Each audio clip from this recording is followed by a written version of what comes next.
Stay up to date with all that's happening with the new national party, NNP.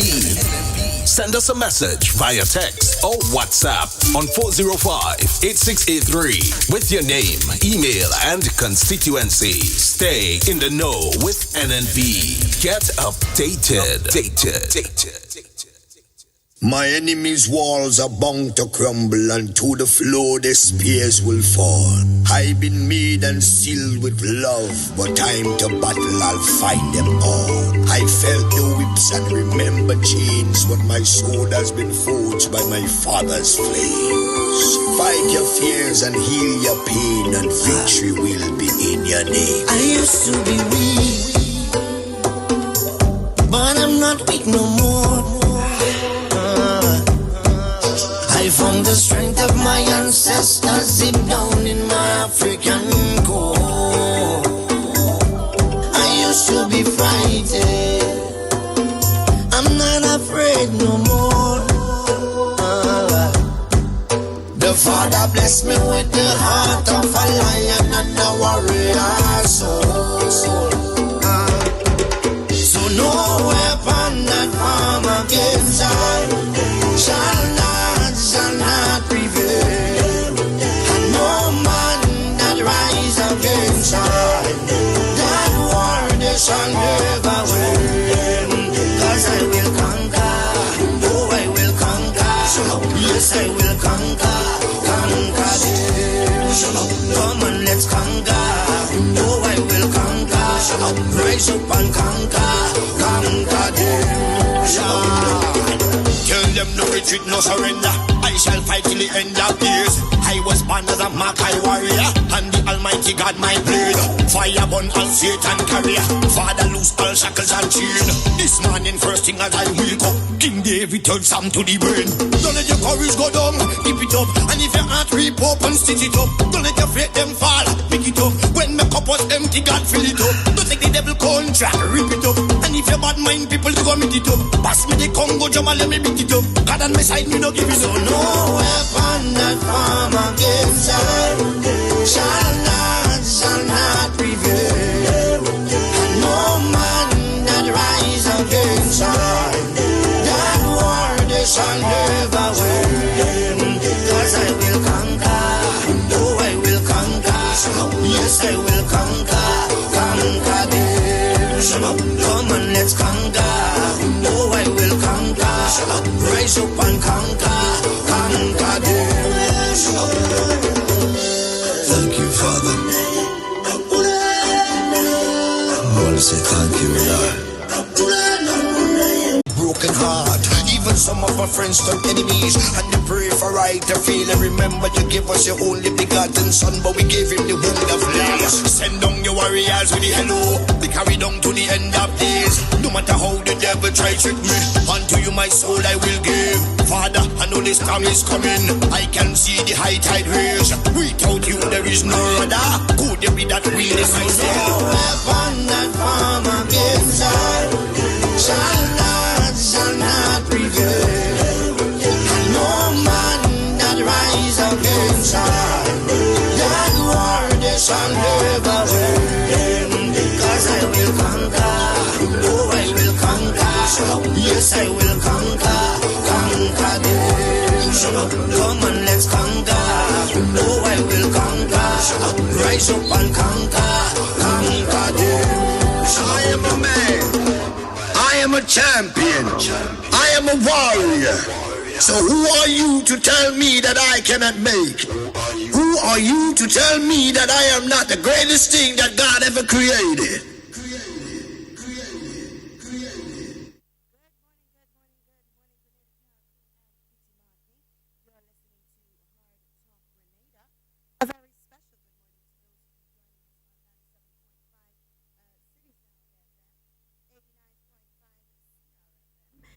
92.9 Sister Round Radio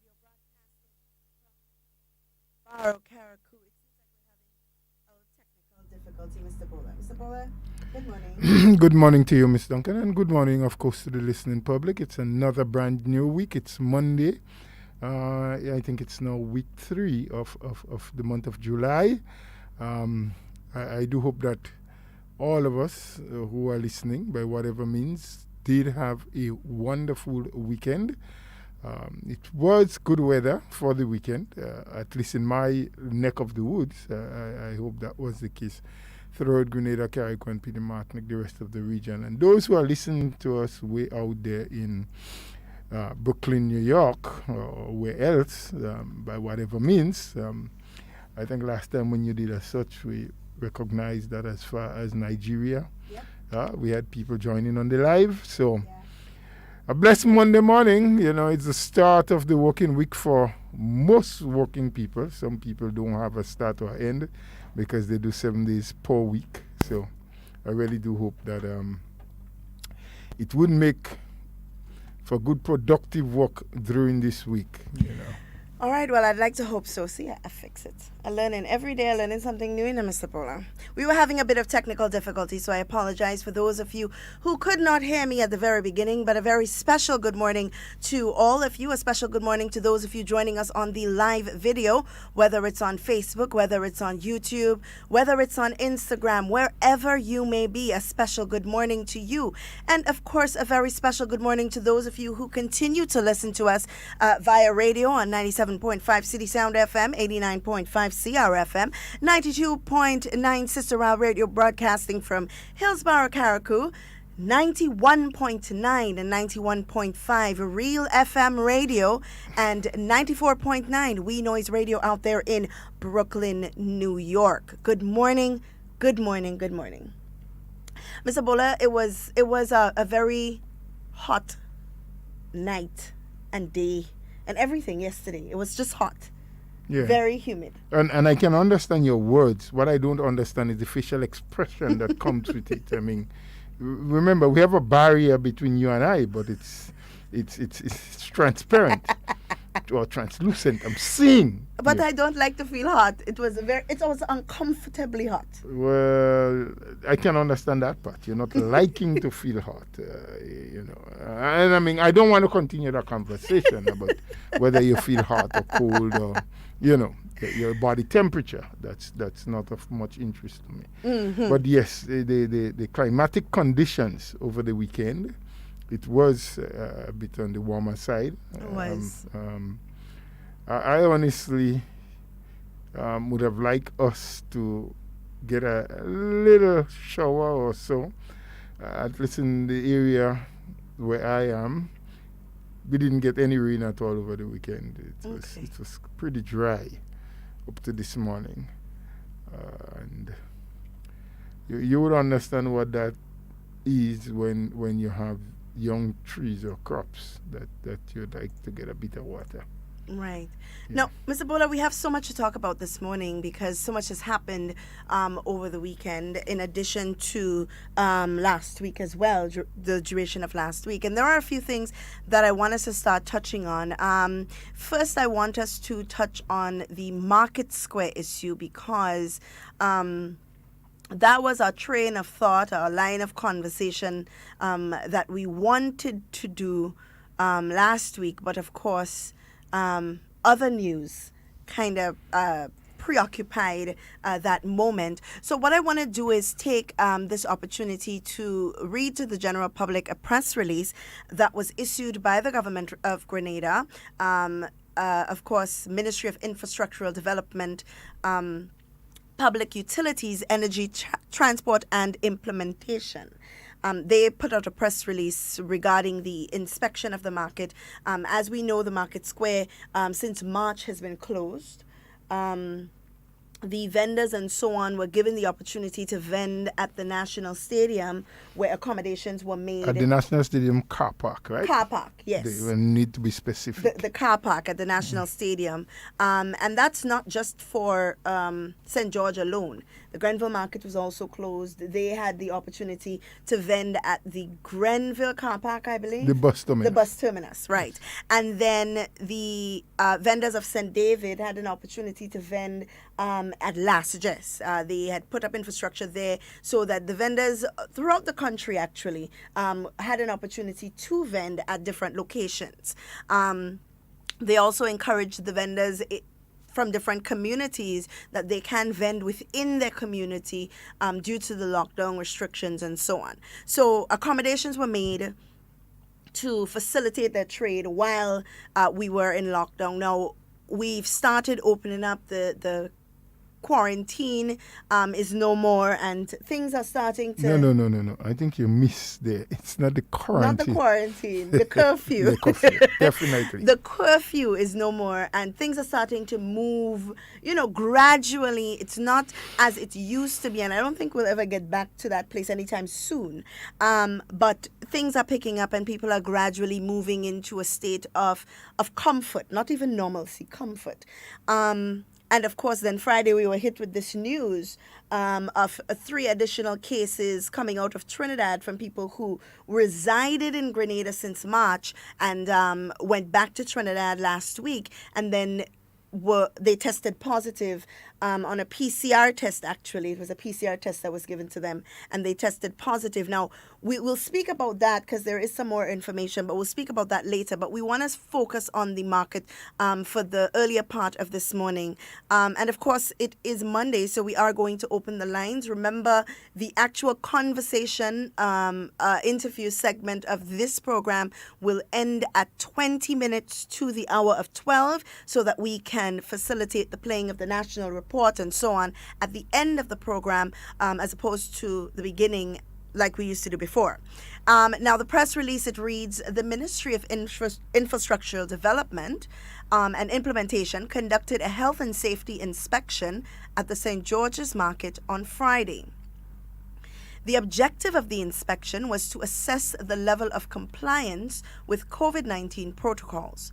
The inspection team comprised officials of the Ministry of Labour, Ministry of Climate Resilience and the Environment, Ministry of Agriculture and Lands, the RGPF, Ministry of Tourism and Civil Aviation, and the Grenada Tourism Authority.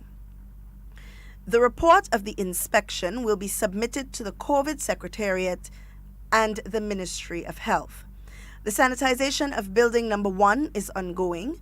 The outstanding matters are power washing of the floor, cleaning of the ceiling and windows, plumbing and electrical work, and the installation of ceiling fans. The sanitization of building number 2 is 75% complete.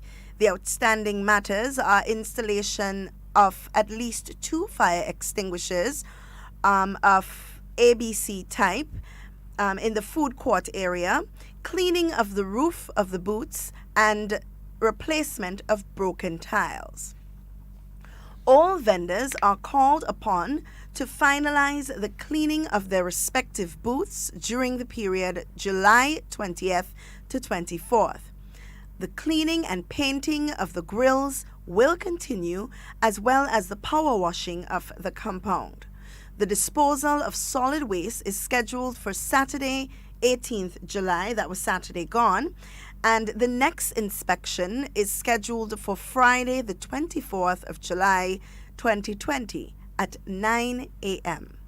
The public is advised that the area is under construction. The area under construction will be screened off on Saturday, the 18th of July. As a result of the ongoing construction activities, no vending will be permitted on the steps of the market.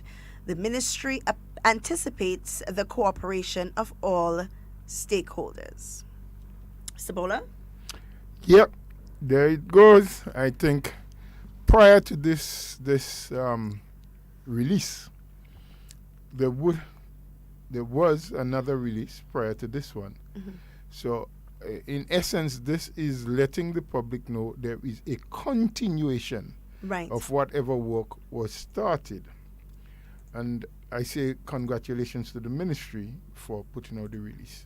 Right. What I am unsure of, and I don't believe you might be in a position to help me, is whether or not contact was made directly with the users, the vendors, to let them know that there is a continuation, and as such, the marketplace will not be ready for reuse or for them to reoccupy. During the last week, I passed, I think, on 2 separate occasions close to the vendors market there in the heart of town. And there was activities ongoing. I did not enter the compound, so I am not able to specify exactly what was happening, but there was a lot of movements. There were noise from pounding and different things. But what I noticed is that there was a lot of solid waste, as they said. A lot of material, debris, rotten pieces of lumber and, tins and cans and so. Right. Unofficially, I've heard, because it did not come in the official release, but I've heard that there were many things in the market that needed to be removed. Correct. What can be classified as garbage.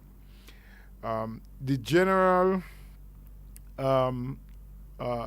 poor standard of how the place was kept allowed for infestation of rats and cockroaches and so.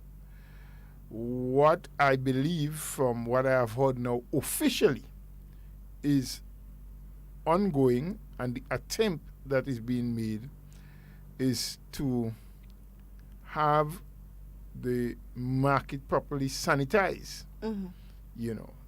All debris and unwanted materials being removed, buildings being properly washed, as they said, power wash, using a power wash to clear them out.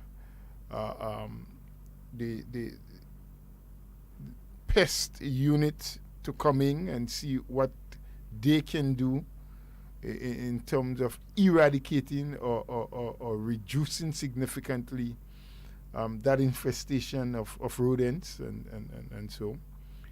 And to get the market back to a sanitized state where, because this is where people transact businesses for a lot of vegetables and fruits, a lot of what we consume. Right. There are many people who goes to the market religiously on a Friday or a Saturday or even during the week to pick up on stuff that they normally wouldn't have. So we need to really look at health and safety in terms of the conditions that is there. It is true probably that maybe a lot of the items are not stored. The items that we purchase may not be stored at the market. So in that the vendors bring in fresh stuff every day or remains, probably they go home with it and carry it the following day. But I think there are some cases, and depending on what you are transacting in, some of those stuff, goods or materials that you trade in do remain on the compound for the following day or the day after, right, as the case may be. And if you have this kind of infestation by rodents and so, yeah, it could pose a serious health issue. Yeah.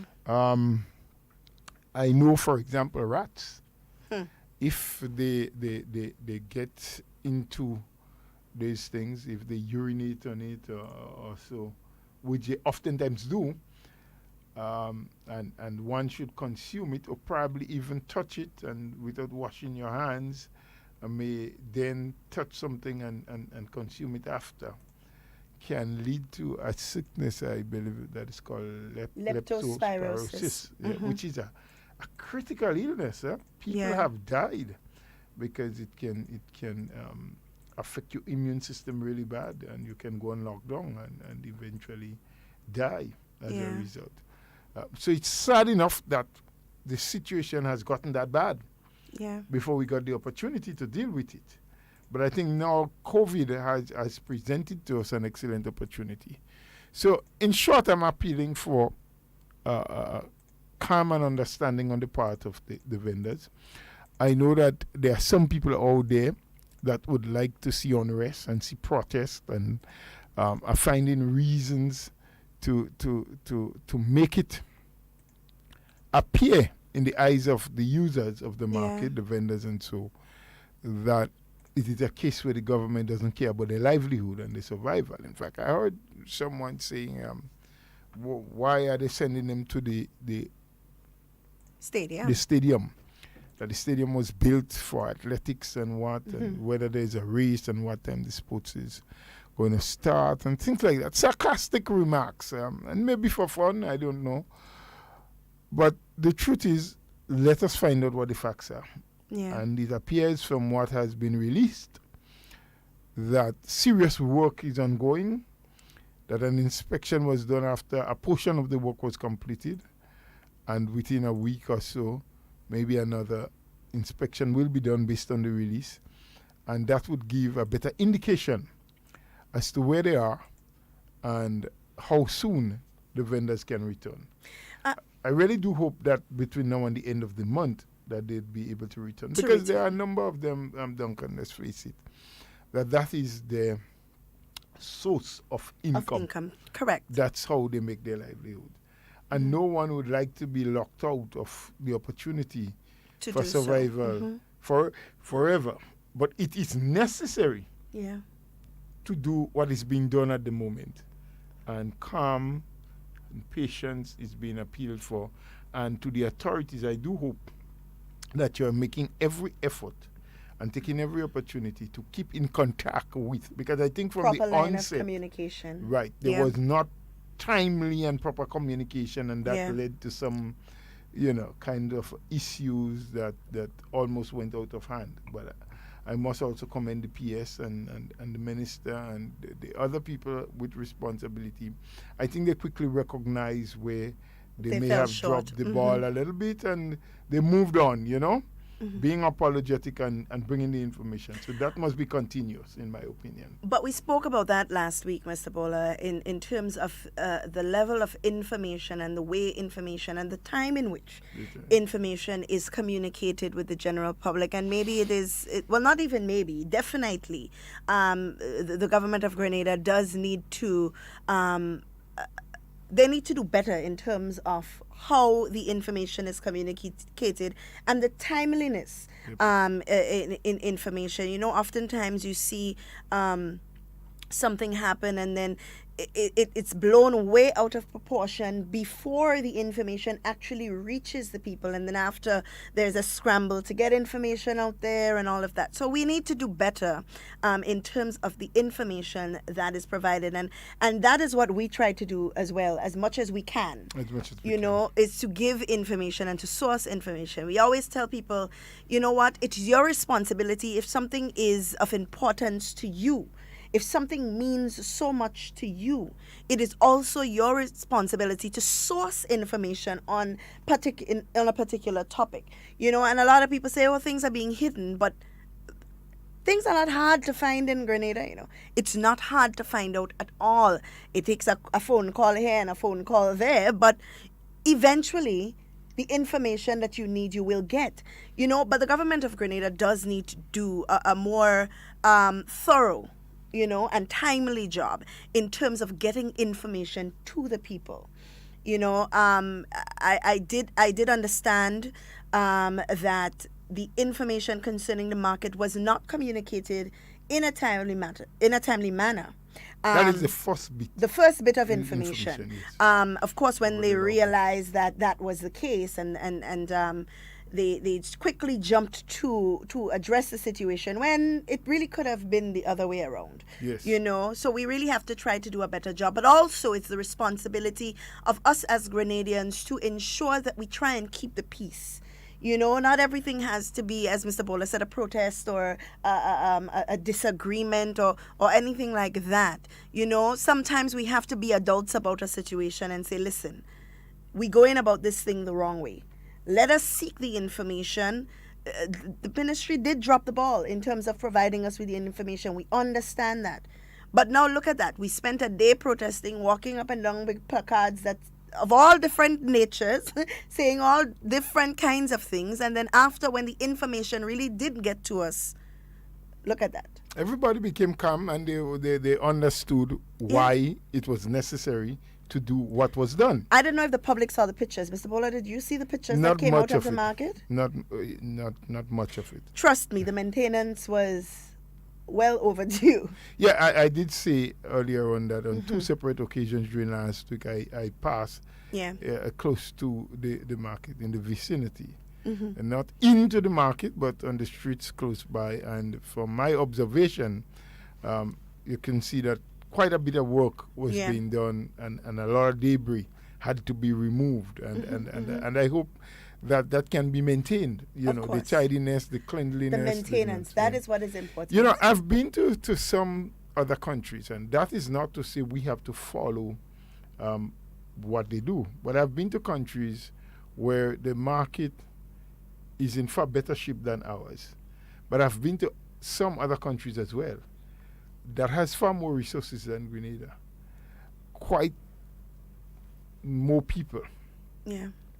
And, you know, it's shameful, if I'm permitted to use that word, to see the kind of market that they trade from. I mean, no infrastructure whatsoever. Bare dirt. Yeah. You know, pieces of cloth and bags, and so just spread out on the ground, and, you know, vegetables and other things are being placed there, and that is where people trade from. You know, infestation with same rodents and dogs, and, you know, just really, really totally bad. Not something that you would want to relegate your market to. Yeah. So we have comparisons that we can make. And believe you me, I'm not making the comparisons to say that we should accept what we have. We always need to strive to get wherever we are, to get better, you know, and to look at what international best practices are, what standards we must be aiming for. And I really do hope that our ministry and our government will push for us to have the best standards, to understand what best practices are, and maybe even print them and have them stuck up on various walls and various parts of the market itself, so that the users of the market, mainly the vendors, the people who ply the trade there on a daily basis, can be constantly reminded of their responsibility and duties. Because we can go ahead and give government a lot of sticks, a lot of flack for their inability to maintain at the high standards the buildings and the surroundings and so. But the users also have a responsibility, and users here not only referring to the vendors, but those of us who go into the market on a daily basis or occasionally to purchase stuff. We too contribute sometimes to the demise of the surroundings, because we drop things anyway. We don't look for a bin.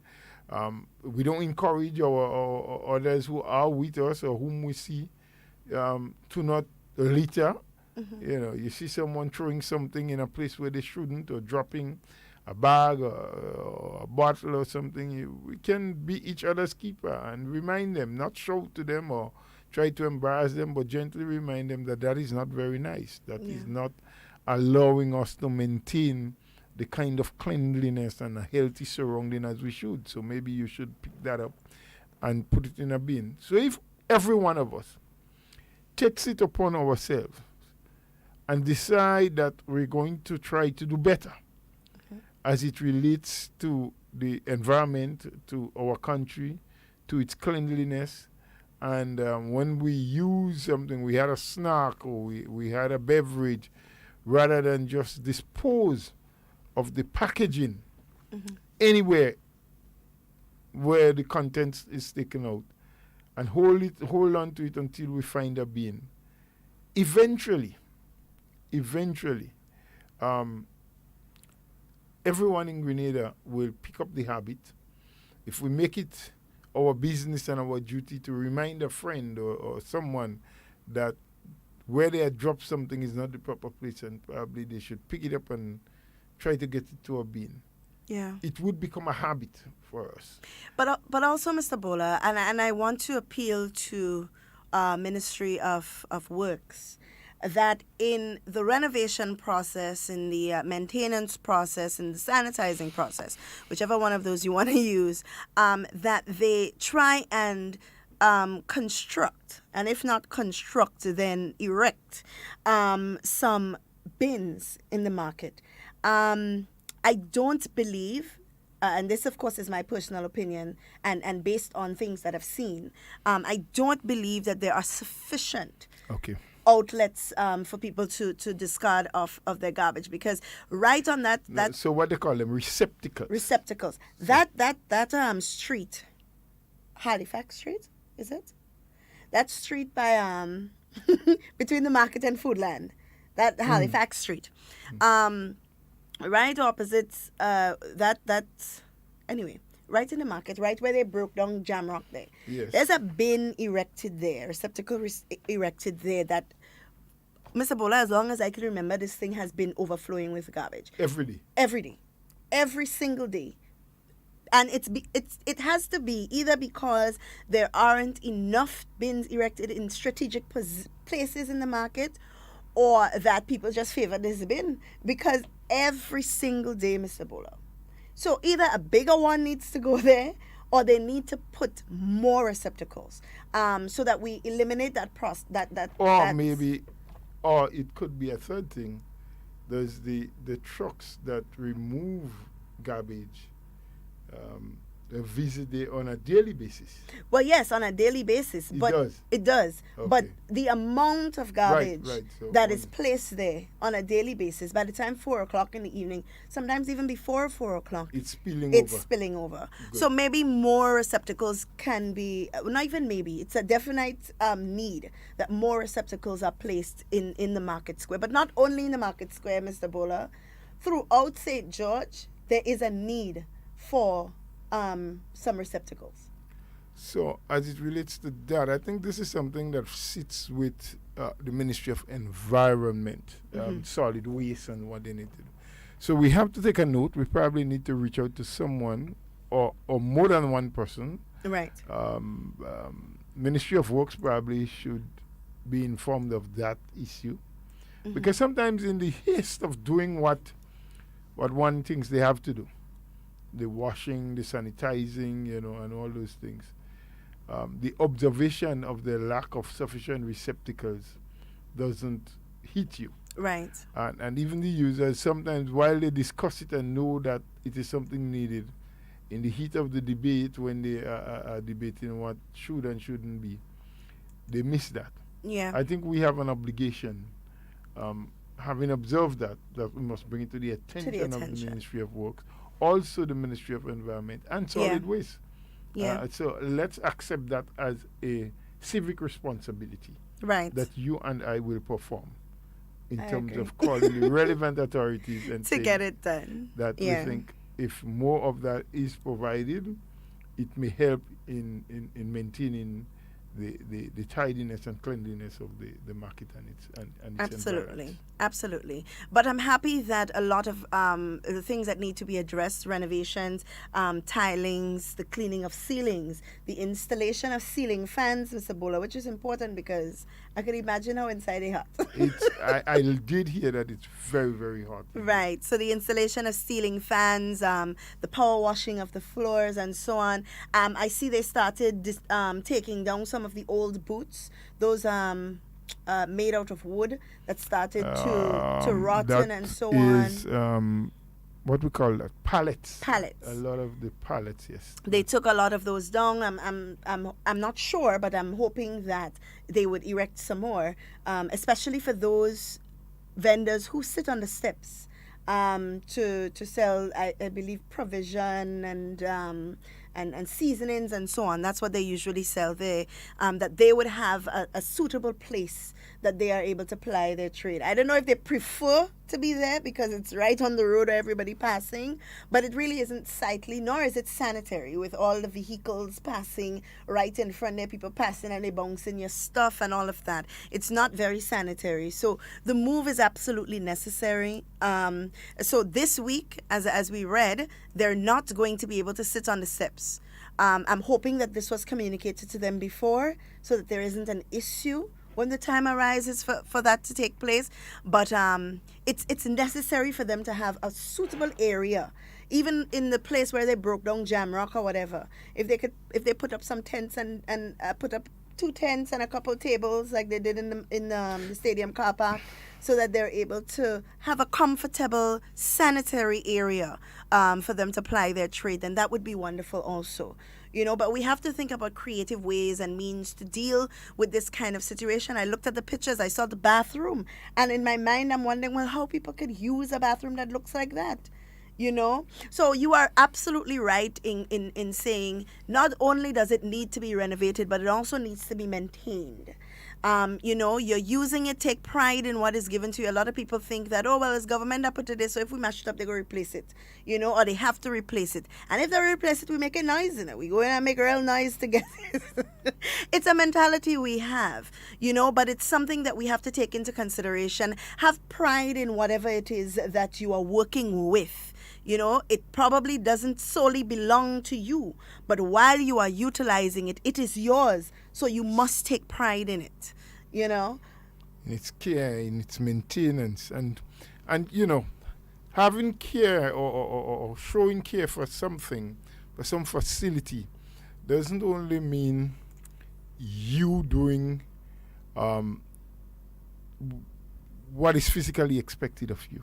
Mm-hmm. It sometimes means going beyond that, because the person selling next door to you, or a little distance away from you, may not be as sensitive as you are in terms of understanding their roles and functions.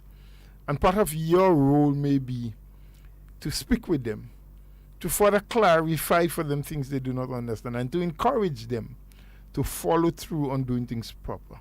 Because as you have mentioned, the facilities are being placed there, and we are the users of those facilities. Mm-hmm.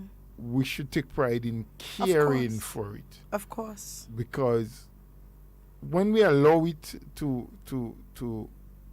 degrade, to be degraded, or to get to the stage where it no longer is appealing to the eye, or doesn't serve the purpose which it was placed there for in a very sanitized way, it means that government then has to find the resources. Yeah. And government gets the blame for not doing this or not seeing that or not, preparing that.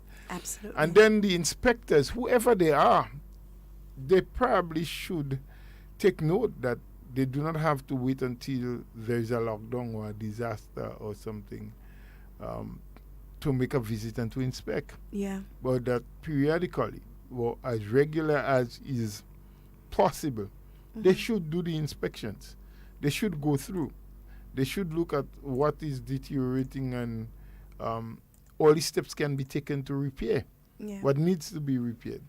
So we can have a market that continues to go day after day, but the replacement and repair can take place simultaneously as they use it, because there may be small things that can be easily repaired in a day or less than that, if there is constant inspection, right, and there is a maintenance plan in place. Right. But I'm sure, of course, we know that with the reopening of the market, they must also follow the protocols of the COVID protocols. And I didn't see in the release if there would be any erection of sinks and so on. But I'm assuming that the plumbing, just an assumption that the plumbing, when they mention plumbing, that is something that they're referring to. But there is definitely going to be a need for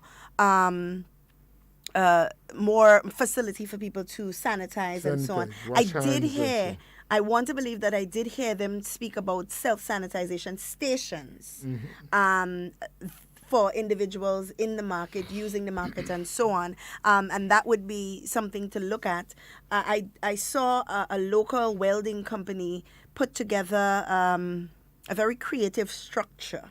I'm not sure if you saw it. I did. Where they put the spray bottle inside and you just put thing with your foot. Yeah. There's a foot pedal. Yeah. So there's no hand involved in touching anything, and it sprays this thing. You put your hand to get your sanitizer. Yeah. And you sanitize. It will be nice if a couple of those can be erected at various points. And a lot of business places can do it as well, Even well, putting they should do it. Should. And also on the terminus, we could if we can invest in some of those on the bus terminus in strategic areas so people can sanitize their hands before going on the buses and so on.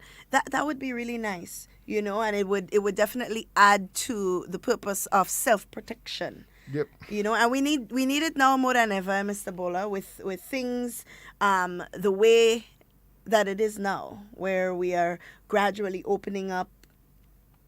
Flights will begin from that is international flights very soon.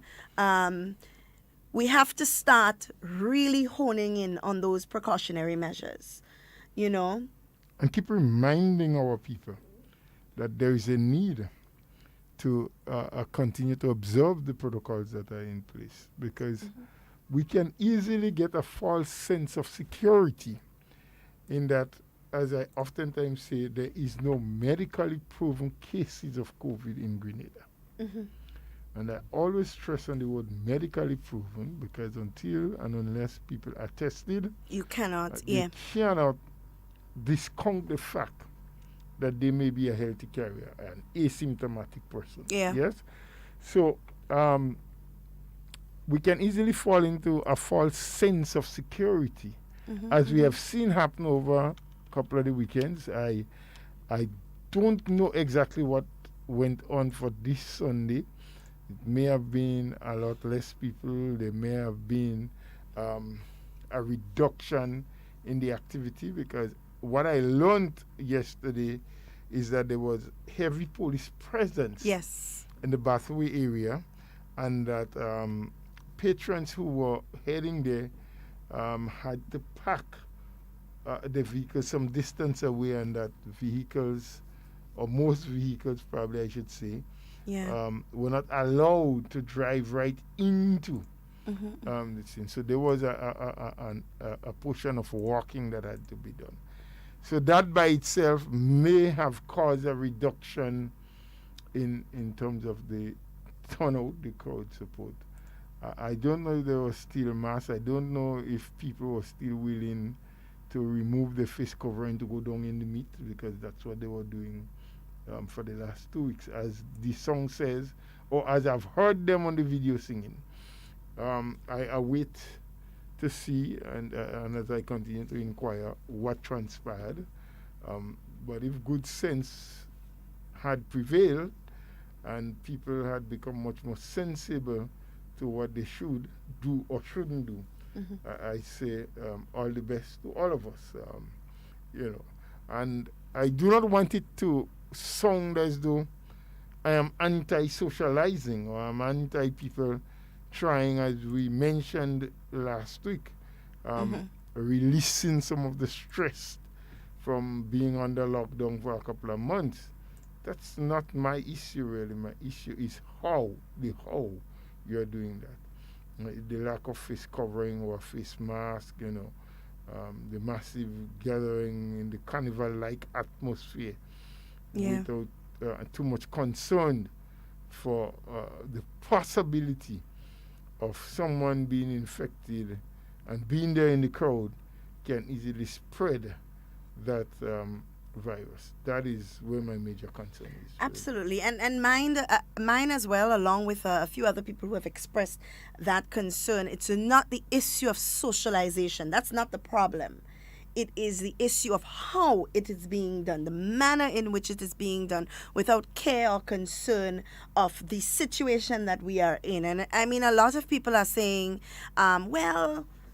it's we ain't have no confirmed cases, we ain't things, so why we can't free up and And Friday, Mr. Bola, if it wasn't an awakening for people, it was definitely an awakening for me, because I will tell you this, I have become a little bit complacent. I mean, I have. I'm being honest. Not with the wearing of my mask. I do that religiously, but when we were in quarantine, when this whole situation started, I had to come to work every day, and when I come to work, from the time I get home, when I get in front of my house, I would use my Lysol and I'd spray and I'll keep my shoes outside and all of these things. I don't find myself doing that much anymore, and it's because I've become so comfortable maybe with the fact that, well, we're not hearing a new case popping up every day, or we're not hearing about COVID as much as we used to in the very beginning, and so on. So I felt a little bit more comfortable, and that led to a bit of complacency. Me walking around with my 2 and 3 bottles of hand sanitizer in my bag and so on. And I've become very dependent on the fact that when I get on a bus, they're going to sanitize my hands. Or when I get into a store, they're going to sanitize my hands. So I've become a little bit complacent. That's just me personally.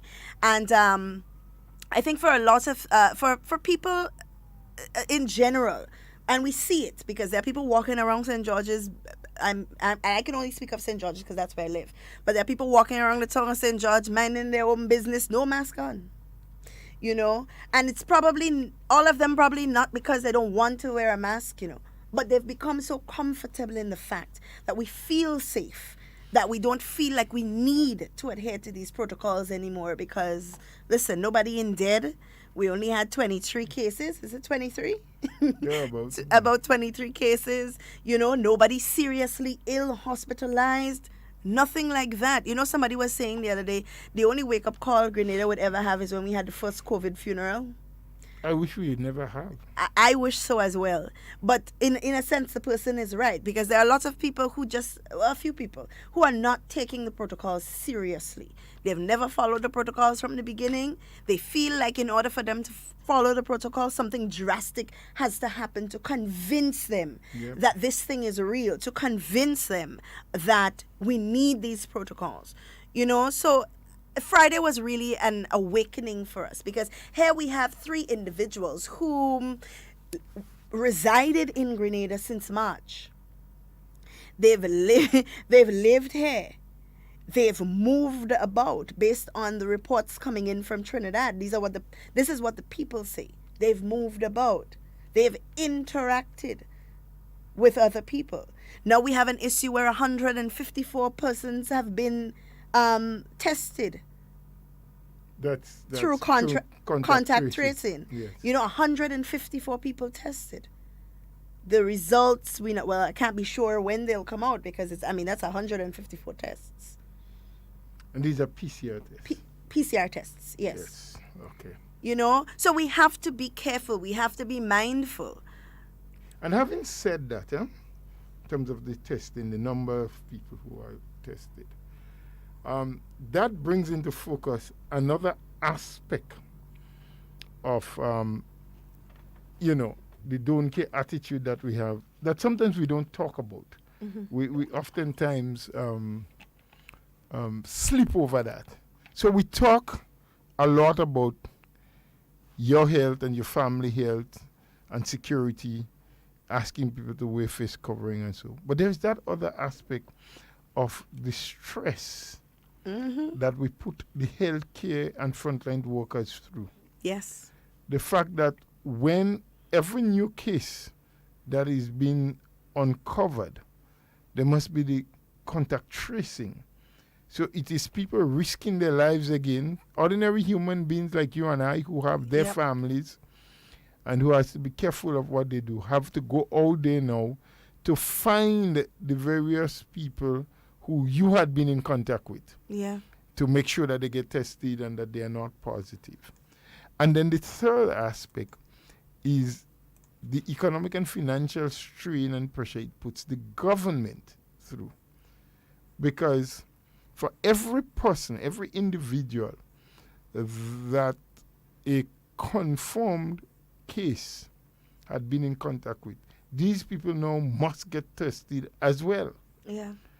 that's a cost in terms of getting hundreds or more or thousands of more PCR tests. Yeah. And if these people are found to be positive, the cost for hospitalization and for quarantine and all those, it does amount to quite a bit over time when you consider the amount that is being spent. So it is not just an issue of self-preservation, but it is also an issue of where can government now spend the limited resources that it has. And there's need to spend it in a lot of other areas outside of getting testing material and hospitalization and having the ambulance moving up and down. So we are doing a double jeopardy when we do not take the precautionary measures we should be taking. Well, Mr. Bola, triple jeopardy, you know? Yes, true. Because you have to also consider the economic and emotional strain on the individuals in the country. Yep. Because whenever there is a reported case, and God forbid a community spread reported case, or a case through contact, Yes. you know, then you have to think about, well, that means we have to limit movement again of people from XYZ community or XYZ constituency or even the entire country on a whole. And then the conversation of how will people survive comes into play. So there are a lot of things, as you said, triple jeopardy. When you consider this one thing that we're talking about, which is following the protocols, wash your hands, social distance, wear your mask. And it is saving us so much unnecessary stress and strain on the state of Grenada, you know, because the resources don't belong to the government, they belong to the state. Yes. You know, and we are in a situation where the state has been underperforming economically because we aren't getting resources. We aren't gaining revenue. And what we're gaining is less than half of what we are accustomed to or what we are supposed to gain for the year. But things still need to happen. Families still need to get their seed payment. You know, houses still need to be repaired. Public servants still need to be paid. Yep. You know? Yep. So we still have a lot of things to consider. So it may seem as a big ask when they say wear your mask, or it may seem as a big ask when they say 3 in a row on a bus, or it may seem as a big ask when they say social distance. No more than 20 in a gathering. Or no more than 20 in a gathering. It may seem as a big ask, but consider the implications of us having community spread, where we have to now shut down an entire country once again, where we cannot get any revenue. You know, when the police will be stretched thin because they now have to police big people. And I say it in that way because that aspect of it really upsets me, where the police has to, instead of enforcing the things that are most important or need the most policing, they have to police big people. Yeah, they have to drop so many cases that they could have been actively investigating. Exactly. And it's strange how we behave sometimes as a people, just having mentioned the police. It's something I really just wanted to mention, not to deliberate on, but just mention that we sometimes treat the police, like some other professions, as though the people who perform in those positions are not normal human beings like ourselves. Normal Grenadians. Yes. That from time to time may transgress, go over and above what is expected of them. And I don't want anyone to misconstrue what I'm saying to believe that I am happy when the police makes a mistake or does wrong. No, I am not happy. I am just recognizing the fact that as humans, it is possible and it will, not just now, but in the future. The more we can minimize it, the more they can minimize it, the better I think it is for all of us. But it will happen again that some misfortunate or unfortunate act where the police may overstep their powers or do something that affects a family or an individual in a negative way. Now, when that happens, we jump and wave and carry on and demonstrate and ask for the presence of whoever that officer is because we want to deal with them and administer our own justice in the streets. Yeah. Right? And moments after, something else happened and we ask, where is the police? Yep. We need the police to come in to act on our behalf, to rescue, to protect, to serve. And this is their responsibility. The point I want to make, like I say, I don't want us to get into a discussion on that and deliberate, but just keep the thought in our mind, is that the police are important and necessary. Yeah. And when they are wrong, we must point out that they are wrong. But we must not do it in such a way, something we have spoken about time and time again, in this disruptive and disrespectful way. Yeah. And then moments after, we expect them, the same people who we just calling for the throats, we want to destroy, we want to eat them raw, we want to tear them apart. Yeah. You know, like hungry lions ready to devour flesh. Moments after, we call for them to stand up on our behalf for safety and security. We need them. So we must work with them. We must encourage them.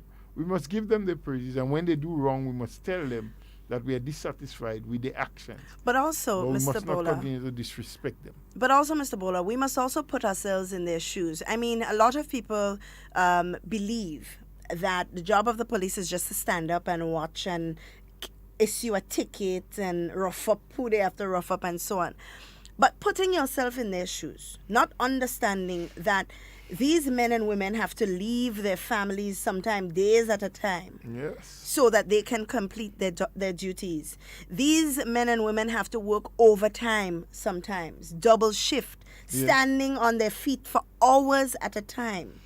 You know, so we have to take that into consideration as well and sympathize with their issues, because we look at them as if they're not real people, you know. As though they are bionic.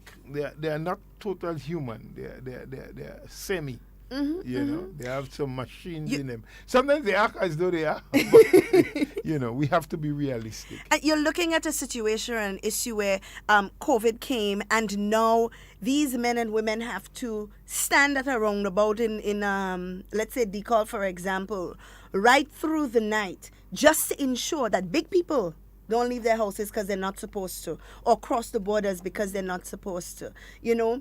And this is not us saying that, well, whenever you find there's an issue with an individual police officer, that you don't report it. But to go out of at the throat of all police officers as a result of one indiscretion or indiscretions of one officer, I mean, it's unfair, you know, Really? and it's uncalled for. Really. Because they are people too. You know, just as the nurses are people too. And if I go to the hospital and I meet a nurse that is uncouth, which has happened before, I'm not going to say, well, all nurses in the hospital are uncouth, because I haven't experienced all nurses in the hospital. So it's unfair to blame and to hold in account all people within a certain strata or a certain profession because of the indiscretion or the mistake or whatever it is of one person. Yep. Within that same institution. Organization or institution, yes, and you're correct about that. So let's just, you know, before, as one of the Jamaican artists say, before we take an action, let's count to 10. Yeah. Count to 10 and really ask ourselves what we are going to engage in, whether it will benefit humanity or make it make, you know, the situation become worse for humanity.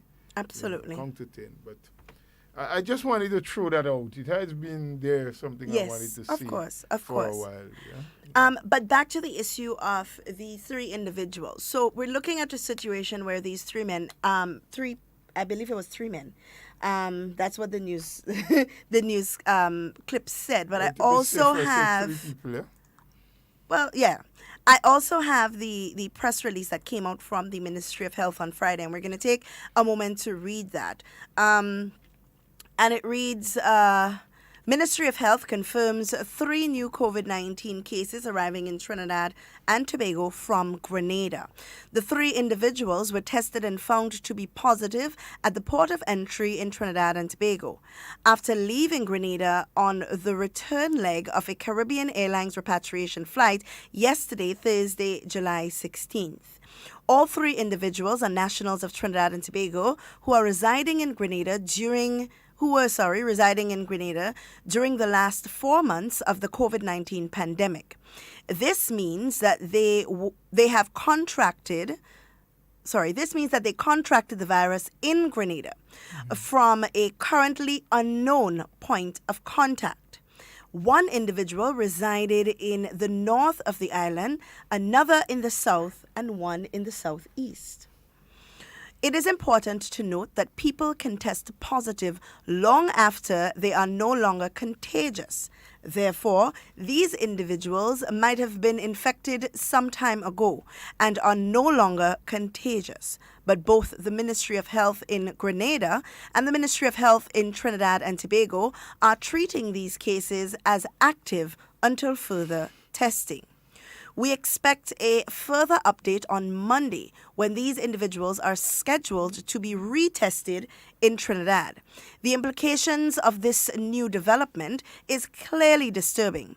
While there are no known cases of the virus in the last 4 weeks in the state of Grenada, and all contact tracing was conducted on previously tested positive cases, it is now apparent that the virus has been in circulation without detection.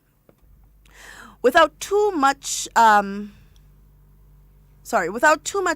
conjecture, as it is still early in the investigation, it is likely that individuals in communities might have been asymptomatic and therefore did not get tested, or individuals exhibited symptoms but for one reason or the other, did not respond to the ministry's repeated calls for testing.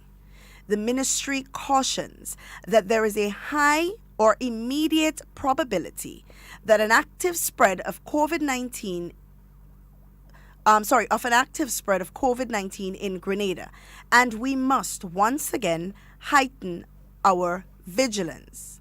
Citizens are urged to practice proper hygiene, wear masks in public spaces, and maintain physical distancing of at least 6 feet, which means avoiding all mass gatherings or any major social activities.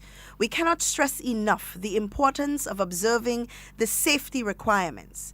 As we move to reopen the borders of Grenada, it is extremely likely that we will see more positive cases on our shores. We are confident that the policies developed and refined over the last few months will enable us to catch COVID-19 at our borders or ports of entry and to contain the spread. Our strict and controlled quarantine protocols have proven to be critical in this regard. So too has our contact tracing methods. Currently, the contact tracing team that we have assembled is already engaged in this present development, and we will be combining neighborhoods to source out any and all contacts of these 3 known cases. If you believe that you might have been exposed, we urge you to contact us and get tested. The only true way to know our status as a nation is to test broadly and continuously. COVID-19 is dynamic, and we know that there is no impermeable plan or system, but we do know that there are ways to minimize our risk and exposure. Health officials will continue to do their part, and we plead with all citizens to do your part. The disease may still be present and active on our shores, and we will only contain it by working together. For this reason, we continue again to urge the public to avoid all social gatherings and to wear your mask in all public spaces. There you go. straightforward, simplified as possible, which is the line we have been taking on this program for the last couple of weeks, when we continue to urge people to follow the protocols, wear the mask or some face covering when they're out in public, stay away from large gatherings, continue to observe the physical distancing protocol, wash hands regularly, and so. Advice coming again from the Ministry of Health, or the Minister from its press release during last week. After we have had this shocking and almost unfortunate situation where 3 people who resided over the last 2 or 3 months in Grenada, Trinidad nationals, tested positive when they went back there. Now there can be a number, from the release, there can be a number of reasons why that is the case. It could be that they have just contracted.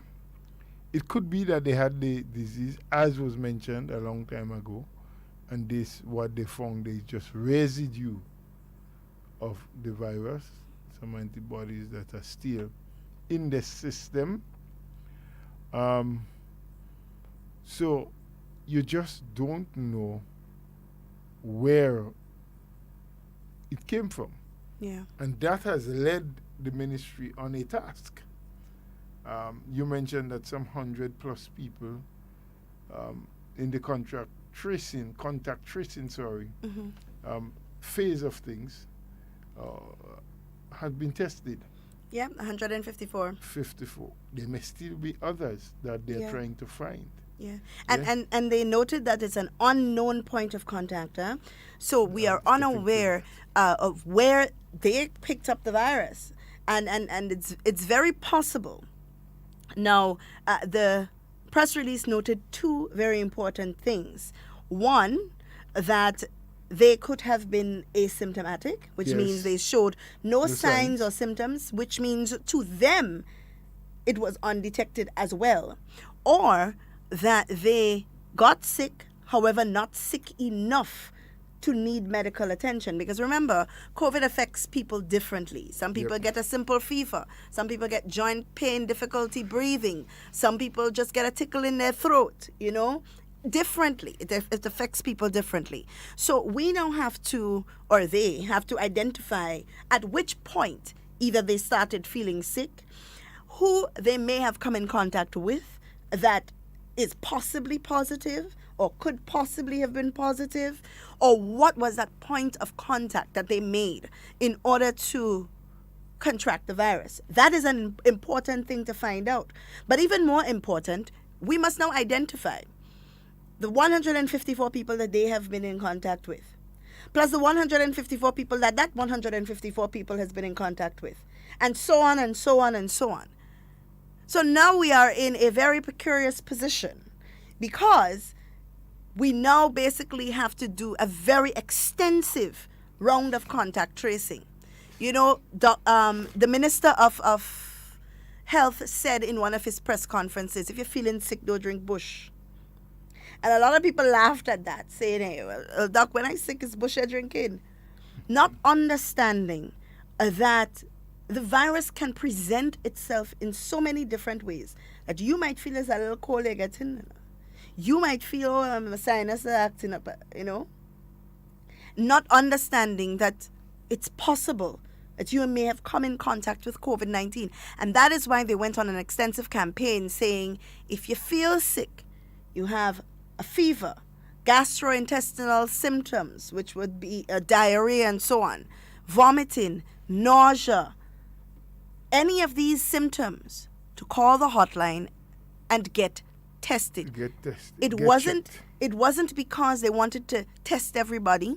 It wasn't because they had some secret holding that they felt, all right, well, let's just tell everybody get tested. So anybody pop up with the virus, we could just say is because we know it, they're all over the place already. So let's just, it didn't have anything to do with that. It's just that there was an understanding that there is a possibility that asymptomatic people may have been in circulation. And Mr. Bola, I don't care what anybody say, but that curfew really saved a lot of us. I'll be honest. I think it did, yes. When you analyze the fact that it restricted a lot of our movements, and there was not that opportunity being created for mass gathering and so the curfew, and I think the timely implementation of the mask wearing did good for us, because getting back to those 3 cases, the who is one, the wearer. Where did they get in contact with these people? I mean, there are so many possibilities. So many. That one can look at.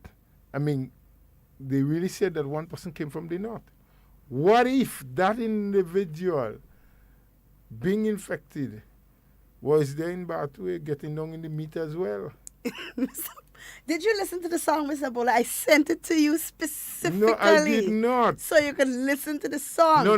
Because I want you to know what you're referencing. No, I'm referencing what I saw on a video and heard people singing. Whatever meat they're talking about, whether it is pork or beef or crab or manikou, I don't know. And maybe I'm not even interested in knowing. The point I'm making is that from the video that I saw, the mass crowd, carnival-like atmosphere and behavior, that is what they were singing, down in the meat, that, and that's where my point ends. But I'm saying, what if? And it doesn't have to be the one from the north. It could have been the one from the south, or both from south and southeast, because people came from all around the island to have and to participate in that activity. Yeah. And the point we keep making is we are not taking this issue as serious as we should. Absolutely. In the minds of many Grenadians, well, what is wrong with the Prime Minister? What is wrong with the Minister of Health? What is wrong with the COVID team and the police? You have nothing. And that's one of the things they normally would say, or one of the lines they take. They say you have. Yeah, they say we're COVID-free. Say we're COVID-free because there have been no medically tested cases. I keep making that point. Every time I speak about that, I say we are free because at the moment there are no medically tested cases. But as we have observed last week, there may well be people out there who, as we say, may be asymptomatic. So they have no symptoms. They don't feel sick. They don't have a cough. They don't have no fever. They are what I refer to as a healthy carrier who can spread the sickness, can spread the virus. But also, before you come in, Ms. Duncan, as was said in the release, it could also be a case where people had mild symptoms but didn't feel obligated to go and get checked, get sick tested. Enough. They weren't sick enough. Or in some instances, some people might be well sick enough. And they just didn't want to go. Just didn't want to go. Yeah. Now, who can you blame for that? The minister doesn't know who in the house is sick. Yeah. Or who have symptoms. The COVID-19 team don't know. Dr. Mitchell and others who are in charge of the whole COVID team and the medical team doesn't know. People have to volunteer themselves if they feel sick enough or if they have any symptom to go forward, as the ministry have asked them to do, or call the hotline so that they can check you. Yep. And if that doesn't happen, then they won't know. So when people make the comment, oh, well, they're lying, they say they didn't have, and look at what happened. How could they be lying if they don't know? Mr. Bola, it's very sad, and I resent that phrase so much, that you lying phrase. Because in order for you to determine if somebody has told you a lie, then you must have the facts that says this is a lie. Now, we go about broadly saying that there is a lie, that there are cases, but you have not presented facts that show that there are other cases. And I mean, if you know that there are other cases and you know where they are, then it is your responsibility as a Grenadian to say, listen, John in St. Mark's, I know for a fact that he has the virus. Here is how I know. You understand? And then you must be sure that John really had the virus in through there, because then you serve John serve you with some papers that say, listen, you just damage my character. And scandalize my name, saying that I am a patient of a certain illness that Of I'm course. So we have to be careful. As the minister said very early, and I remember that in a very early press conference, that he is not remiss of the fact that there may be cases around of people who are asymptomatic, of people who show very mild symptoms and do not need medical attention, so may not even show up on their radar. He is not remiss of that fact. All that they can speak about Is are what they those that they know of. Yep. You know, they cannot just assume that somebody has a virus so they go test them. Well, It they can doesn't assume, work. but they cannot quantify that. But and then they Because must when have. the minister said that he, believed that there may be cases, he's assuming. He's assuming. But he can only speak on facts. Yes. And he can only get facts when people come forward and they are tested, or someone makes an observation and report, and the team goes to test and confirm Yeah. that there is a case. And guys, it's not too late. It's not because the curfew has ended means that all of the protocols that were established during the curfew period has been abolished. No. If you know for a fact that during the last 4 months you have exhibited symptoms similar to the COVID virus, you can still have a rapid test done. You may still have antibodies that may present itself, that may determine whether you had the virus or not. It is still important to get tested. And we keep saying that. And now more than ever with the situation of those 3 gentlemen who've been on the island for the last 4 months. They have not gone out of the island. They didn't just miraculously show up during the quarantine on the island. They were here. They made contact with the virus while they were here. Right? That point of contact now cannot or has not yet been identified. Which means that, and they came from, look at the diversity. The north, the south, and the southeast. It's not 3 people that live in the same house.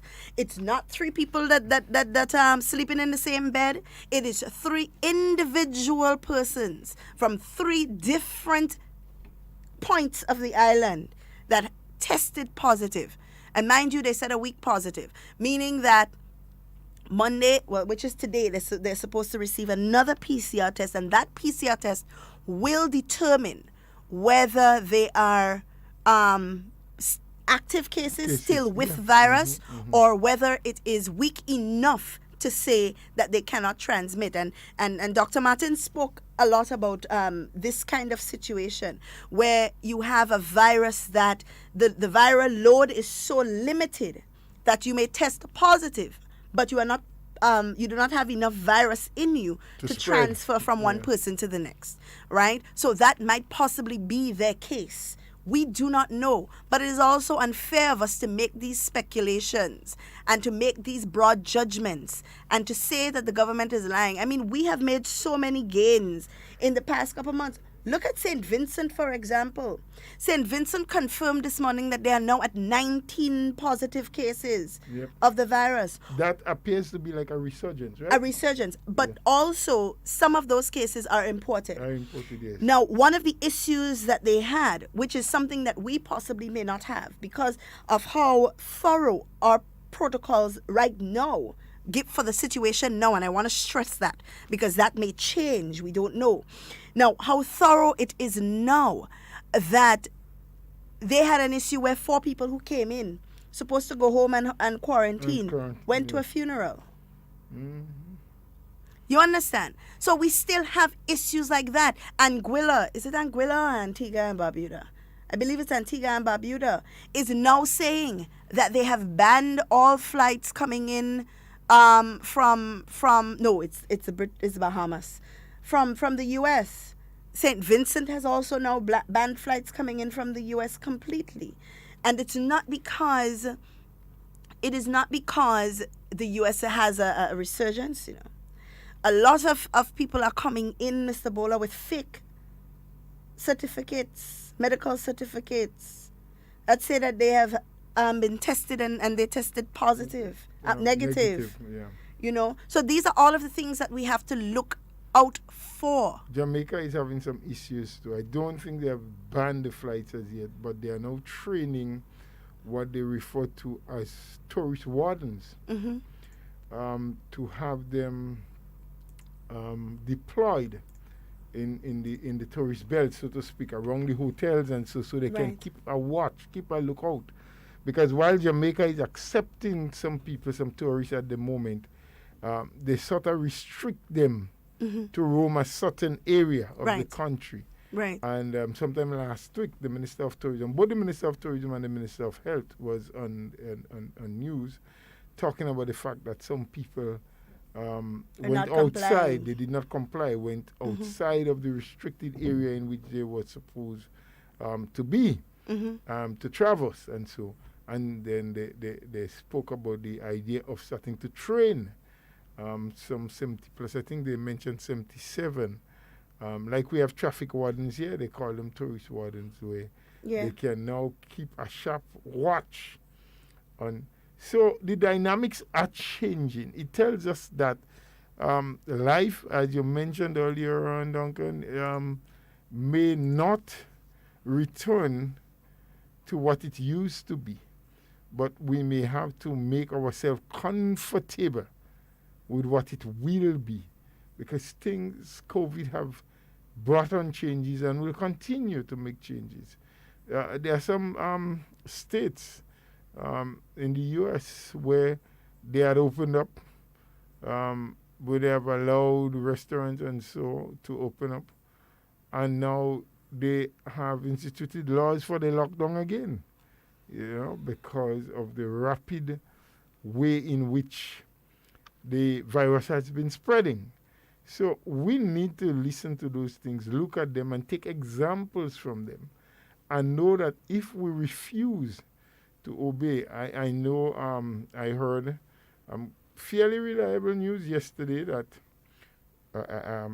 one gentleman or a couple of them from my community got arrested yesterday because they were in a sort of carnival move. They had a juve with jab, and so that's what I learned about midday yesterday, And unfortunately, from what I've been told, is that when the news got to the police, they did come and warn them, give them a warning and ask them to discontinue. But by the time the police officers left, they had a resurgence. They restarted, and the officers had to come back at a later timing and complete their job by doing an arrest.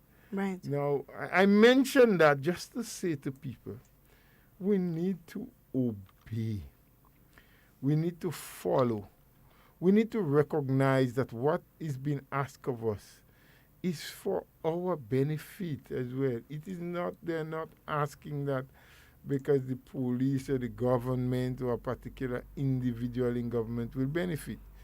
It is for the betterment, for our health, security, and safety. Yep. And if individually we operate in such a manner that our health and security is taken care of, it means that there will be a multiplying effect. Yeah. And across the country, everyone will be looking out for themselves, looking out for their family, looking out for those we have to care for. And we can feel safer in that we are practicing and doing the things we are supposed to do. So the rate of infection will decrease or probably even be eliminated. Absolutely. But as long as we continue to have these little upheavals in various parts, there was a major advertisement on Facebook and so yesterday about hope is now the place, If you can't go that way, come to Hope.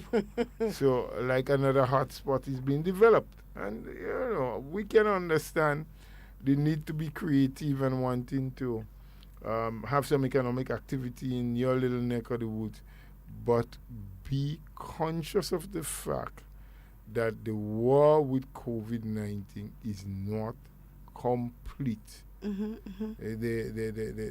might have been a pulling back of troops on the part of COVID-19 because we have been fighting it really bad, but they have not surrendered. Yeah. Yeah?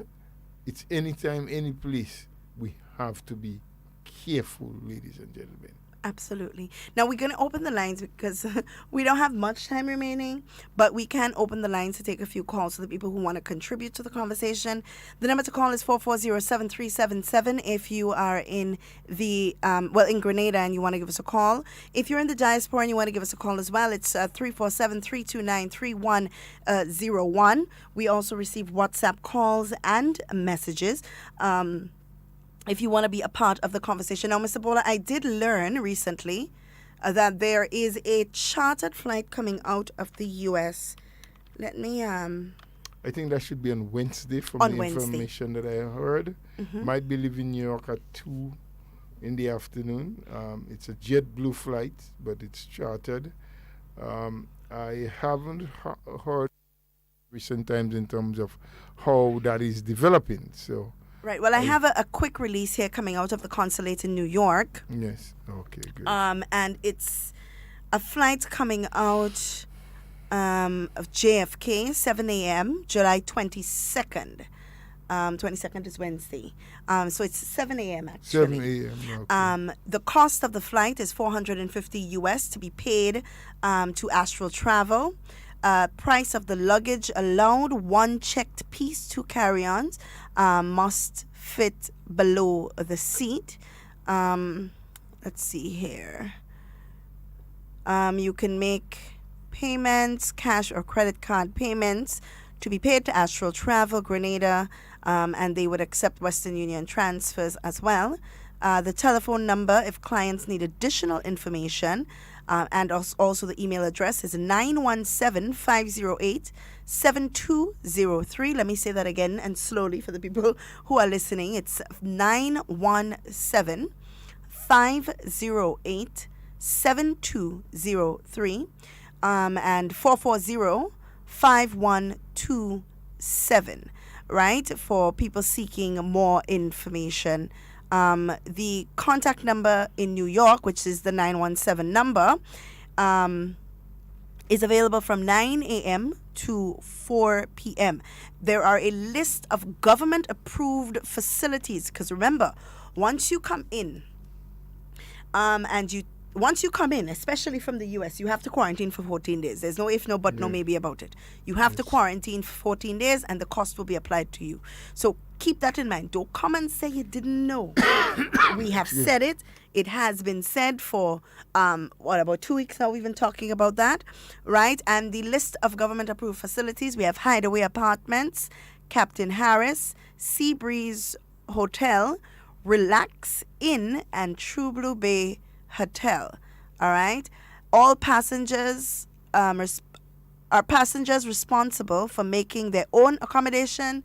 Yes. However, if they would like Astral Travel to assist, they will also do that. So you are responsible for calling and making your reservations. However, if you want the travel agency that is organizing the repatriated flight to make the arrangements for you, they can also do that. And where will the PCR test be done? It will be done at the facility where you are staying. So wherever you are, they will come to you to conduct the test. So I hope that clears it up for people who are looking forward to coming home. I know there was an individual who called last week. She said she was trying her best to get some more information. I did give her the information. She hasn't called back, so I'm assuming that she got through. Well, we only can assume, but that's very useful information. There are quite a lot of people who are willing or probably want to. Some would have gotten caught there from vacationing or business or so and really would like to return home. But there are others who probably reside in the U.S. at this time but wants to come home for a while. So I think that would work. Plus that from August the 1st, when the airports open up for international flights, I believe there'll be more flights coming out. Yeah. The market. We have a caller. Hello? Yeah, we don't go. Hi, good morning, yes, caller. I want to congratulate the Ministry of Works for doing a job well done so far in cleaning up the market. Because when I passed by and I saw the garbage that came out from the market, I said, Lord, my God, this market was in a state that we're not right for people to sell. I certainly congratulate the Ministry of Works for doing a wonderful job so far. And I do believe that the vendors know definitely that the market needs development. The people who go in and purchase things in the market, they know that. So I just want to call upon the vendors and whosoever, really great people that go in and purchase things in the market. Let us have some patience. When that market is finished, it will be a better place and where everyone will be comfortable to go in the market and to purchase whatever they have to purchase. Because sometimes when I look at the past and see things on the ground, I don't believe vendors have things on the ground selling is right. I believe vegetables and whatever people sell should be on a table. And I believe by this development that come in, the market will be a better place where people will go in and purchase the things. So I want to say, well done, Mr. Work so far. I would just ask the people, really great people, let's have some patience. There is betterment and more development is coming for the market. So Mr. Uncle, Mr. Bola, have a wonderful God bless you. Thank you for your contribution, sir. You have a blessed day yourself. All right. Well, Mr. Bola, we're winding down. We open the lines. No. Time is moving down. Time is moving down. I know you ain't like to hear that, I'm comfortable sitting in the chair, away from you. So when you tell people, the people who are listening but cannot see, when our you tell time them is winding down. that we are winding down, and you're repeating it, we're winding down. I didn't say whining, I said winding. There's a difference. There's a difference, Mr. Bola. Our time is winding down. Okay. Right. And we have opened the lines for those of you who want to contribute to the conversation. The number to call is 440-7377. If you're in the diaspora and you want to give us a call, it is 347-329-3101 and 440-7377 if you want to call us or message us via WhatsApp. Mr. Bola, we know that our people are coming home. They are eager to get home. Some families are eager to have their family members home, but we want to encourage that when you come, please follow the protocols. That's all we beg of you as Grenadians. When you come, just follow the protocols. We have another call on the line. Good morning. Good man, Miss Duncan. Hi, good morning. Mr. Bola, good morning. I am a little surprised. Good man is here. Good morning. Yeah, I did. Yeah, but I heard a guy talking about the market after, and I will call and give what I find when they fix the market, I feel they will put everything in the wall, and nobody mustn't build no table, wood table. Mr. Bola, I pass you the market, and if you see garbage, old boat, old that, old this. The market does also have no board table, so have wall table. So that is an everlasting life. This table, when you did for like 2 months, 3 months, you rotten. And then when they're not taking care of them table. So the market look like a real dumping thing. Yes. Actually, they're doing some work there, man, and the lovely man, the painting the iron where you have to walk on. Yes. And they're looking right up.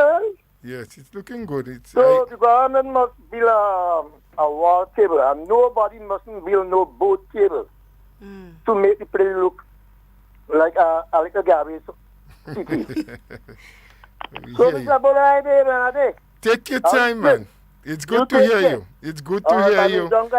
Yes, enjoy the rest of your day. Like I said, I did pass around the vicinity twice on 2 separate occasions last week, and I was amazed, even shocked with the amount of debris that I noticed was piled up there awaiting removal. So I don't know how practical it is at this time for what he's requesting. But it's a good idea. But it's something that probably the authorities need to look into. It doesn't necessarily have to be out of concrete, but some kind of material that is far more durable than what is being used at the moment probably could be looked at. All right. We have another caller on the line. Good morning. Hello, caller. Good morning. Good morning. Hi, good morning. It's talking about mask for everybody. Most of the time I see young people passing, they're going to play basketball and all these things without mask in their face. I want to know if mask is not for young people too. What we can say is that mask should be for everyone based on the protocols coming out of the ministry. What we can do from our standpoint here is encourage everyone to do it.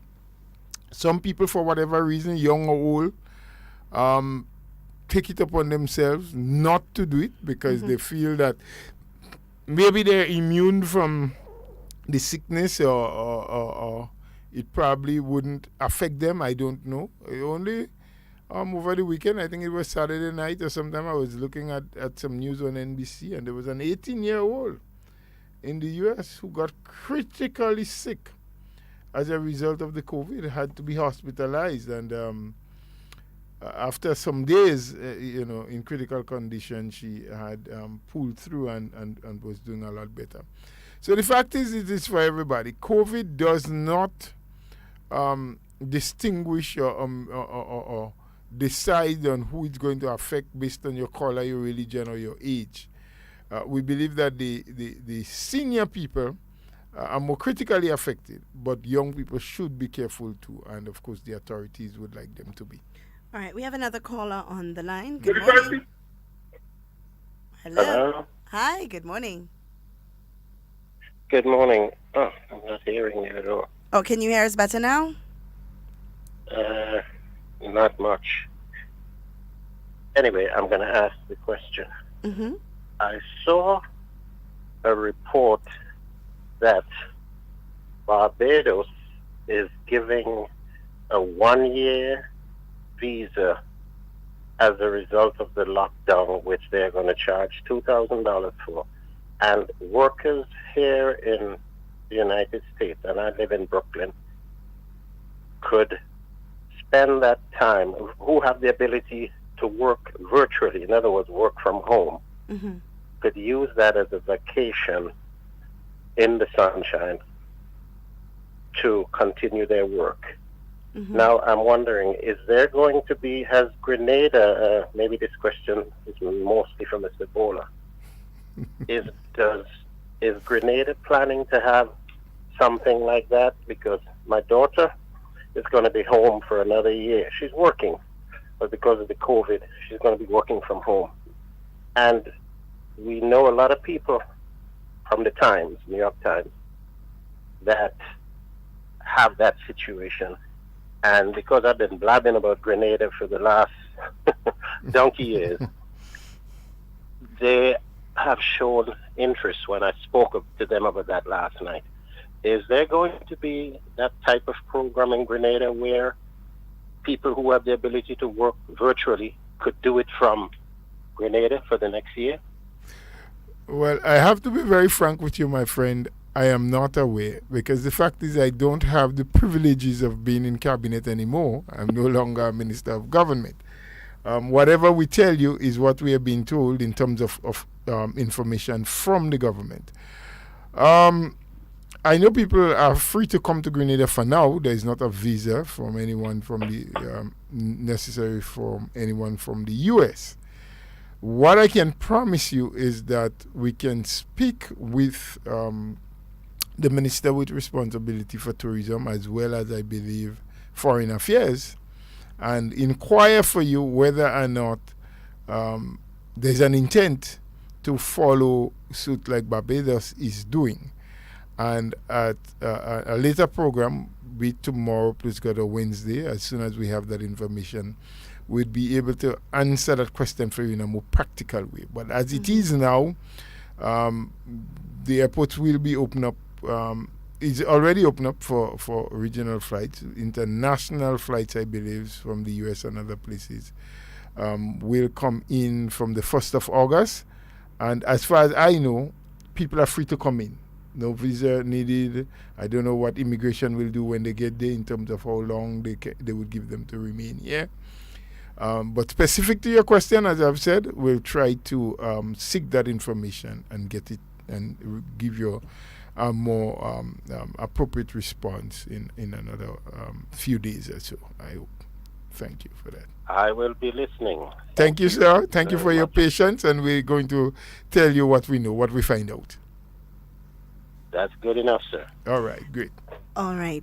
Well, Mr. Bola? Yes. It seems like we've come to the end of the road for today, you know? Yes, based on the timing that I have and the fact that we must allow and make time for the national report and Nawasa and those people. It is where we will have to disengage and get off the air, Ms. Duncan and myself, with what we've been saying to you, and allow and facilitate the national report and other things for the next 10 to 15 minutes. But it was indeed a wonderful program for me. We've shared the information that we had. We hope that those who have been listening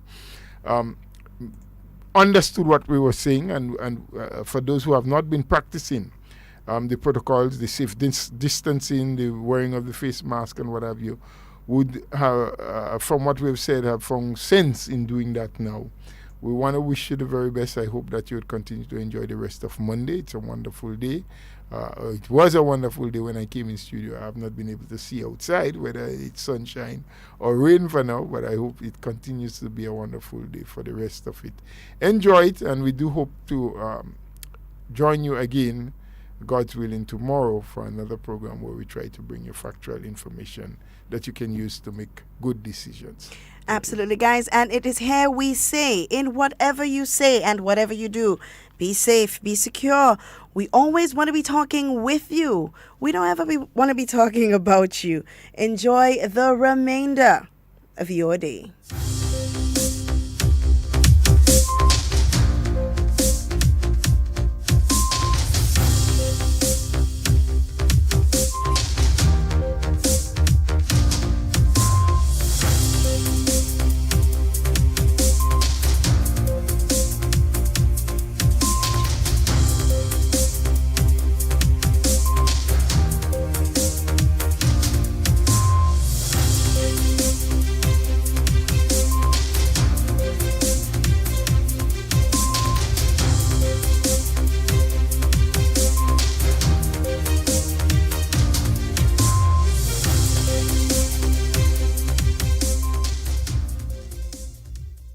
Contact tracing team to comb neighborhoods to source contacts of 3 COVID-19 cases.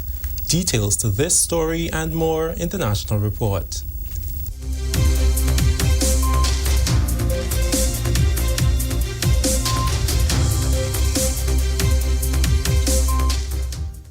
Welcome back. With the details to the news for Friday, July 17th, 2020, I'm Delroy Lozon.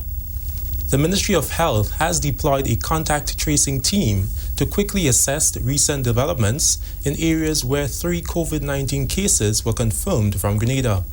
On Friday, the Ministry of Health issued a statement which confirmed that 3 Trinidad nationals traveling from Grenada to their homeland tested positive upon arrival in Trinidad. The individuals left the Maurice Bishop International Airport on Thursday, July 16th, on the return leg of a Caribbean Airlines repatriation flight. Health Minister Honorable Nicholas Steele told GIS on Friday that it is possible the individuals are asymptomatic and so did not show any signs during their stay here. To date, we have followed up in terms of where the individuals lived, been in contact with all of them, and have started the other interactions that they have had. We know what they were here doing from March forward, where they stayed, who their landlords were or hosts were, etc. And all of that is being followed up. What is important here is that these individuals, from their interviews with our health officials in the last couple of hours, have said at no time did they experience any symptoms of COVID-19 while they were here. We do know and we have been saying that it is quite possible for somebody to have COVID-19 and be, as we say, asymptomatic or show no symptoms, and not to feel ill or anything like that.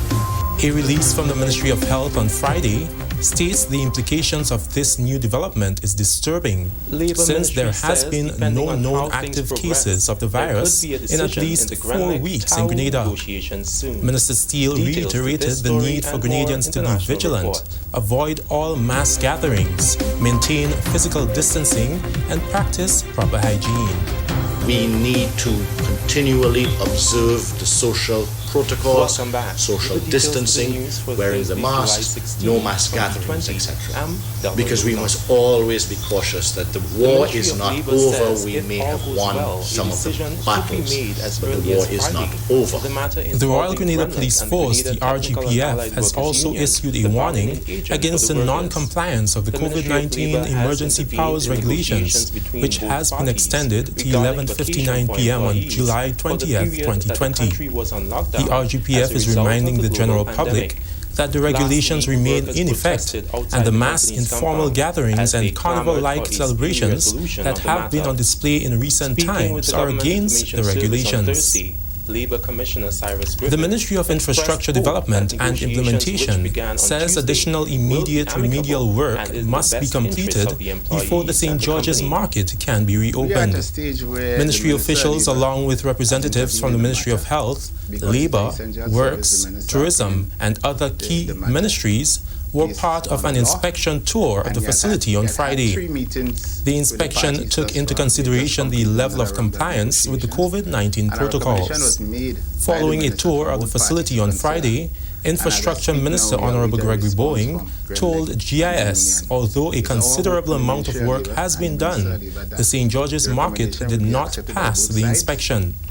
As a result, the planned reopening date on Monday, July 20th, has been pushed back. A significant amount of cleaning. The government of Grenada is investing more than $80,000 in the rehabilitation of the Mount Parnassus Road, which is now officially closed to the public. Did not Work give is the being nod done on the road between so Valley that the View market Drive can and be Dr. open. Belmar Driveway, And the road will remain closed for 1 month next tour, to our facilitate inspection team repairs, will be which done also include on the construction of a 24th, retaining wall. and so at that point in time, The we'll be Ministry able of to say Infrastructure near Development ye. When we say will we, commence the independent additional work inspectorate on the will be able to Mount give Parnassus some Road. voice on As you what is know, and we what started will happen, and from the one decision section from the on St. whether Paul's area. or not And the market today we will be will open. close So off unfortunately, the it cannot be done section today. between Minister Bowen says the more Valley than View $6 Drive million and Market Square Dr. rehabilitation Drive. project will be done That in a section, phased the value of approach. the work is $89,000, what we're doing now is over the work $89,000. And deemed necessary we will be working by in the the area inspectorate. for 1 month. So the we can reason inspect is that and once pass. this road is finalized, That is why we will hope use that it everything as the will be alternative passed route on the for 24th working when the on team Marrast Hill. So we will must go close there again. off And they've passed a lot already. this section to But when we say a continue the lot, road between Valley View there's so Drive much more to be and done. Dr. Belmar Drive. And this everything work must will be completed also include the to building get the of nod from the inspectorate construction team, of a particularly in the retaining health wall. aspect. Mrs. As we bring Marina people in, as you Jessamine, see, phase Permanent by Secretary in phase, the Ministry that of will make the Infrastructure period of Development and construction Implementation. longer.